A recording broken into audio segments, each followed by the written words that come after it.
Cookies.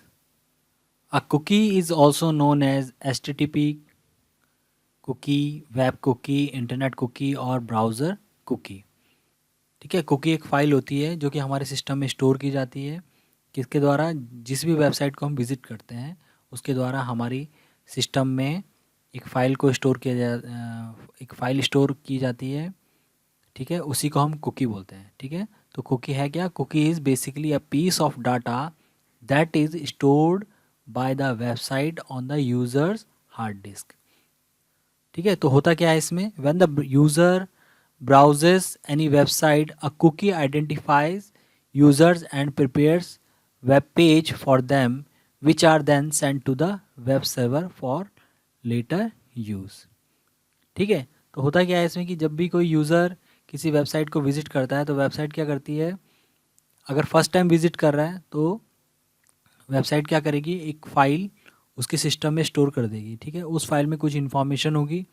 ठीक है, अब नेक्स्ट टाइम जब भी वो यूज़र उस वेबसाइट को दोबारा विज़िट करता है, ठीक है, तो उसकी जो रिक्वेस्ट है, जो वो HTTP जो रिक्वेस्ट भेज रहा है, ठीक है, सर्वर को उस वेबसाइट के लिए, ठीक है, तो उस रिक्वेस्ट के साथ वो जो कुकी है, जो फाइल है, वो भी अटैच होके जाएगी, ताकि जो नेक्स्ट टाइम जो सर्वर है उसको आइडेंटिफाई कर सके उस यूज़र को, this is not a new user, this is a old user. ठीक है, और उसके हिसाब से फिर क्या कर सके, जो वेबसाइट है उसको आपके हिसाब से, आपके रिक्वायरमेंट के हिसाब से कस्टमाइज कर सके। जैसे कि जो हमारी ई कॉमर्स वेबसाइट्स हैं, ये क्या करती हैं, आपके जब भी आप इनको विज़िट करते हो, कि आप जब भी हम इनको विज़िट करते हैं तो क्या करती हैं, हमारे सिस्टम में एक फ़ाइल को स्टोर कर देती हैं जिसको कहते हैं कुकीज़।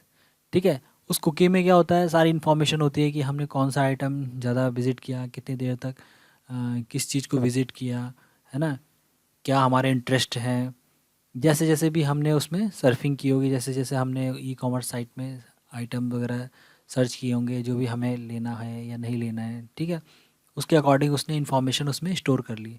अब नेक्स्ट टाइम क्या होगा कि जब हम दोबारा विज़िट करेंगे उस ई कॉमर्स साइट को, तो होगा क्या कि हमारी रिक्वेस्ट के साथ वो कुकी भी अटैच हो जाएगी और सर्वर तक पहुंच जाएगी।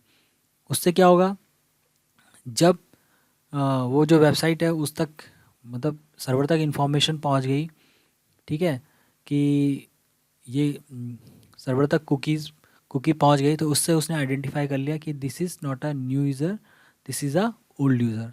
और फिर हमारे हिसाब से, ठीक है, उस कुकी में जो भी इंफॉर्मेशन अवेलेबल है उसके हिसाब से हमारे को जो पेज अवेलेबल कराना है उसको थोड़ा कस्टमाइज़ कर दिया, हमारी जो चॉइसेस है या हमारी रिक्वायरमेंट है उसके हिसाब से उसको थोड़ा कस्टमाइज़ कर दिया। वो आइटम जो हम विज़िट कर रहे थे वो हमें अब ज़्यादा दिखने लगेंगे, या उसके जैसे आइटम हमें ज़्यादा दिखने लगेंगे। ठीक है, तो इस तरह से कुकी काम करती है। ठीक है, working of cookie, the user enter the name of the website on the browser contact the DNS server to convert the domain name into IP address, the browser looks for the cookies on the hard disk. ठीक है, होता क्या है कि हम क्या करते हैं, वेबसाइट का एड्रेस ब्राउज़र पे डालते हैं, ठीक है, यहाँ पे, ठीक है, उसके बाद जो है DNS सर्वर के पास वो रिक्वेस्ट जाती है, क्योंकि हमने तो नेम डाला है, तो वो नेम जो है डोमेन नेम सर्वर क्या करता है, उसको नेम को IP एड्रेस में कॉन्टेक्ट करता है। उसके बाद ब्राउज़र क्या करता है, कुकीज़ को देखता है, कुकीज़ जो फाइल है उसको ढूंढता है हमारी हार्ड डिस्क में, अगर उसको मिल जाती है तो उसको अटैच कर देता है फिर उस रिक्वेस्ट में। ठीक है, IP address is use to contact the corresponding server along with cookies data. ठीक है, और IP एड्रेस से फाइनली हम उस जगह पहुंच जाते हैं, ठीक है, उस सर्वर को कांटेक्ट कर लेते हैं जहाँ की हमारा रिक्वेस्टेड पेज रखा हुआ है। ठीक है, if no cookie data is supplied then the website comes to know that user is visiting the website for the first time. अगर कुकीज़ का कोई डाटा सप्लाई नहीं होता है वेबसाइट को, ठीक है, तो इसका मतलब वो समझ जाता है सर्वर की फर्स्ट टाइम यूज़र जो है फर्स्ट टाइम विजिट कर रहा है वेबसाइट को। The server creates an ID of a person which is then stored by cookies on the hard disk. ठीक है, तो सर्वर क्या करता है, जिस जहाँ वेबसाइट रखी है, जहाँ, ठीक है, अगर हम फर्स्ट टाइम विज़िट कर रहे हैं तो वो एक फ़ाइल क्रिएट करेगा। ठीक है, उसमें हमारे से रिलेटेड जो भी इन्फॉर्मेशन उसको लगता है कि उसको चाहिए बाद में, ठीक है, वो इन्फॉर्मेशन उसमें ऐड करके उस फाइल को हमारी डिस्क में सेव कर देगा, ताकि नेक्स्ट टाइम जब भी हम रिक्वेस्ट करें उस वेबसाइट के लिए, तो वो फाइल, वो जो कुकीज़ जो है जिसको हम कुकीज़ कह रहे हैं, वो उस रिक्वेस्ट के साथ अटैच होके सर्वर तक पहुंच जाएगी। ठीक है। The information which is stored by a website is known as state information. ठीक है, तो उसको जो इन्फॉर्मेशन वेबसाइट ने स्टोर किया है कुकी में, उसको कहते हैं हम state information. The information can be of the following types: how many visitor have visited the site, how many are new visitor, how many are repeat visitor, what is the frequency of particular visitor. ठीक है, तो ये definition दी हुई है यहाँ पे। Cookies are the messages which are stored by the websites on a user hard disk whenever they visit any website. ठीक है, नेक्स्ट है हमारा फायरवॉल। फायरवॉल क्या है? Firewall is a software that protects the private network from unauthorized user access. The firewall filter the information coming from the internet to the network or a computer to the computer to protect the system. Firewall exists both as a software solution and as a hardware application. In the form of hardware firewall such as router, it protects the network, and in terms of software firewall, it helps in preventing spreading of virus from one computer to another.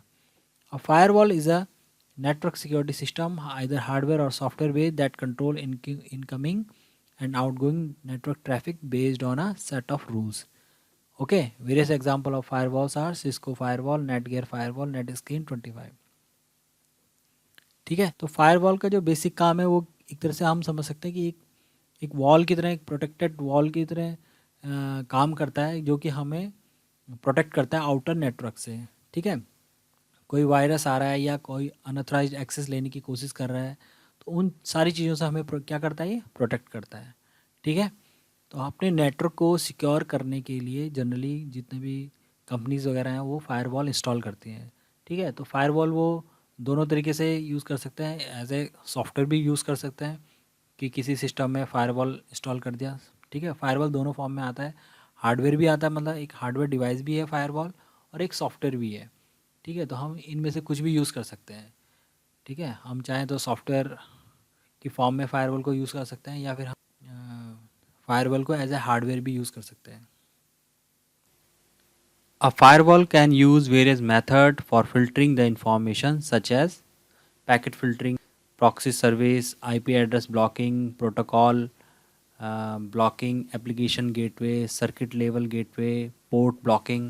ठीक है, तो ये सारे method हैं जिनको firewall use करता है हमारे नेटवर्क को, हमारा जो प्राइवेट नेटवर्क होता है उसको प्रोटेक्ट करने के लिए। ठीक है, these are the method use by firewall to protect our private network from outer network. Firewall protect the user from the following: remote login by other who are not authorized to gain access to the system, application backdoors, SMTP session hijacking, email bombs, virus and macro, spam और junk mail। ठीक है, तो firewall का जो main काम है वो क्या है, हमारे सिस्टम को, हमारे नेटवर्क को प्रोटेक्ट करना है। ठीक है, ये इसकी डेफिनेशन भी दे रखी है। Firewall is a system that is design to protect the network from illegal use by an unauthorized person. ठीक है, कोई भी अनऑथराइज्ड पर्सन हमारे जो नेटवर्क है उसका यूज़ ना कर सके। तो फायरवॉल का मेन काम जो है वो है हमारे प्राइवेट नेटवर्क को प्रोटेक्ट करना।